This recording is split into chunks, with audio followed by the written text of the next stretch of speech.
नमस्कार, 10 के धंधा ट्रेड्स में आपका स्वागत है। मैं हूं शैल भटनागर, आपके साथ जुड़ रहा हूं नोएडा स्टूडियो से। मुंबई में हमारे साथ मुस्तैद हैं हेमंत जी।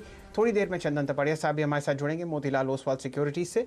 लेकिन फिलहाल बाजार पर नजर डाल लेते हैं। आपके सामने निफ्टी आपको 23 अंक ऊपर ट्रेड करता हुआ दिख रहा है 10,190 पर, और साथ ही साथ आप बैंक निफ्टी में एक हल्का सा लाल निशान आते हुए देख रहे हैं 37 अंक नीचे 21,150 के आसपास। फिलहाल बाजार में सिर्फ और सिर्फ डिफेंसिव काउंटर्स चल रहे हैं। हरे निशान की तरफ हमने देखा बहुत शानदार तेजी आपको एफएमसीजी और खासकर फार्मा स्टॉक्स में आते हुए दिखी।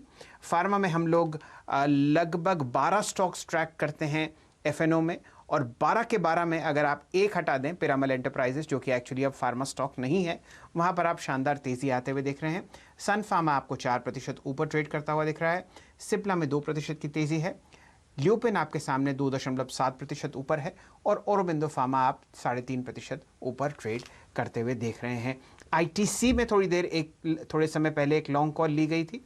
लगभग आपके सामने 2.4% ऊपर आपको आईटीसी ट्रेड करेगा 202.70 पर। यहाँ पर एक ब्रेकआउट हुआ है, इस स्टॉक पर भी आप ध्यान दे सकते हैं। बाकी एशियन पेंट्स, खासकर हिंदुस्तान यूनिलीवर और मैरिको, आप यहाँ पर एक बहुत अच्छा मूवमेंट आते हुए देखते हैं हरे निशान की तरफ। चंदन तपड़िया साहब हमारे साथ जुड़े हुए हैं। स्वागत है चंदन जी आपका। बताइए क्या राय रखते हैं निफ्टी पर, और कौन से आपके 2 स्टॉक कॉल्स होंगे? जी देखिए, सबसे पहले निफ्टी की बात करें तो बाजार ने कल एक कंसोलिडेटिव मूव देखा था, ऊपर के लेवल से डिक्लाइन देखी थी। आज वापस कंसोलिडेट मूव है, तो कहीं ना कहीं बाजार वापस एक रेंज में फंसता हुआ नजर आ रहा है, और ओवरऑल ट्रेंड है वो इंटेक्ट है। जब तक निफ्टी 10,040, 10,100 का लेवल होल्ड करता है, यहाँ पे डिक्लाइन पे बाइंग आ रही है। तो सलाह यही रहेगी कि अपने ट्रेलिंग पोजीशन रखिए। वापस बाजार शायद ऊपर में 10,250, 10,300 के लेवल को अटेम्प्ट कर सकता है। तो positive to range bound kind of bias यहाँ पे बना हुआ है। और ट्रेडिंग आइडियाज की बात करें तो यहाँ पे ट्रेड रहेगा पहला सन फार्मा पे। देखिए, सन फार्मा एक पॉजिटिव मोमेंटम बनाया है। इनफैक्ट सारा फार्मा काउंटर में यहाँ पे बाइंग इंटरेस्ट बना हुआ है। इस काउंटर में आज परफेक्ट बुलिश कैंडल बन रहा है। ऑलमोस्ट आज का ओपन लो सेम है, जो 3 दिन पहले का हाई है वो निकाल रहा है। वीकली, डेली और मंथली सारे स्केल्स में काउंटर में बाय बन रही है। लगभग 3 से 4% का ओपन इंटरेस्ट आज बना है। ऑलरेडी पहले से लॉन्ग पोजीशन बन रही है। तो सन फार्मा पे खरीदारी की सलाह रहेगी। 493 का स्टॉप लॉस है, और 530 के टारगेट यहाँ पे हासिल होने चाहिए। दूसरा ट्रेड है वो भी डिफेंसिव नेचर का रहेगा, जिसमें बाय रहेगा ग्लेनमार्क फार्मा पे। ग्लेनमार्क आज देखिए 16% का ओपन इंटरेस्ट हुआ है। काउंटर वीकली और मंथली स्केल पे भी पॉजिटिव मोमेंटम दिखा रहा है। तो इस काउंटर में भी खरीदारी की सलाह रहेगी। 398 के स्टॉप लॉस से खरीदिए, 430 तक का टारगेट ग्लेनमार्क में देखने को मिलेगा। ठीक बात है बाप। तो ये 2 स्टॉक्स हैं जिनके ऊपर आपकी नज़र होनी चाहिए। ये बढ़िया शेयर है, और आज देखिए आज इसी तरह के स्टॉक्स आउट परफॉर्मेंस दिखा रहे हैं, तो अच्छा प्रदर्शन देखने को मिल रहा है। आशीष जी भी है हमारे साथ। आशीष जी बताइए, बाजार दिन के हाईज पर आ रहा है, अब करीब करीब 250 पॉइंट ऊपर सेंसेक्स हो चुका है, 150 पॉइंट नीचे करीब करीब बैंक निफ्टी जाने के बाद वहां से भी स्मार्ट रिकवरी देखने को मिल रही है। तो आशीष जी से थोड़ा संपर्क टूटा है, ये अभी मेरे कान में डायरेक्टर साहब ने बताया। अब यही सवाल फिर चंदन जी से भी। चंदन जी बताइए, बाजार क्या आपको लगता है बाय ऑन डिप्स का है, और बैंक निफ्टी पर इस समय क्या राय होगी आपकी?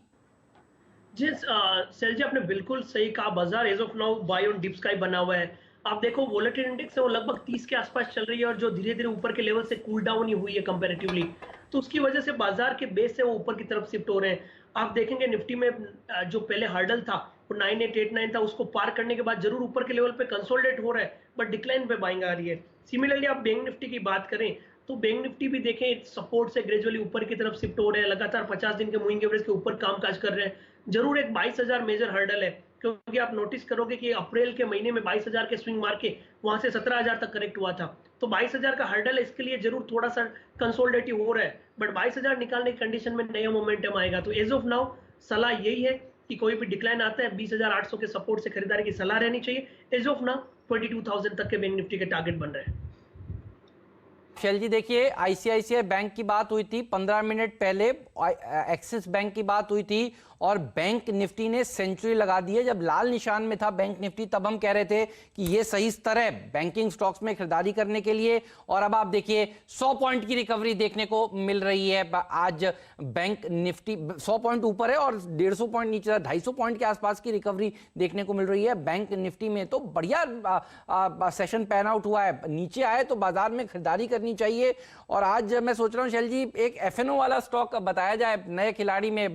आशीष, नीरज भी हमारे साथ जब जुड़ जाएं तो बताइएगा, और आशीष अगर हमारे साथ जुड़ जाएं हमारे टेक्निकल एक्सपर्ट्स तो वो भी बताइएगा। अब डॉक्टर साहब के आशीष चतुर्मोता जी हमारे साथ हैं इस समय, जुड़ गए हैं। तो चलिए पहले आशीष जी के पिक्स लेंगे क्योंकि चंदन जी के हो चुके हैं। आशीष जी बताइए आपके टॉप ट्रेडिंग आइडियाज इस समय, और बैंक निफ्टी बात करते करते अब 150 पॉइंट ऊपर हो चुका है, इस पर क्या राय है वो भी दीजिए। Good morning Hemant. तो बाजार में बहुत ही एक अच्छा मोमेंटम हमें देखने को मिल रहा है, और इस मोमेंटम की मैं आपको इससे ही एक एग्जांपल दूंगा कि मैंने 9:40 पे जो कॉल भेजे उसमें 2 के टारगेट ऑलमोस्ट आने को तैयार हो गए। तो अब थोड़ा सा हमको स्टॉक्स चेंज करना पड़ेगा, और मैं उसके लिए क्षमा चाहता हूं, पर क्योंकि 15-20 मिनट में ही आपके स्टॉक के अंदर काफी मूवमेंट हुआ, तो डॉक्टर रेड्डी और टोरेंट फार्मा हमारे 2 कॉल थे।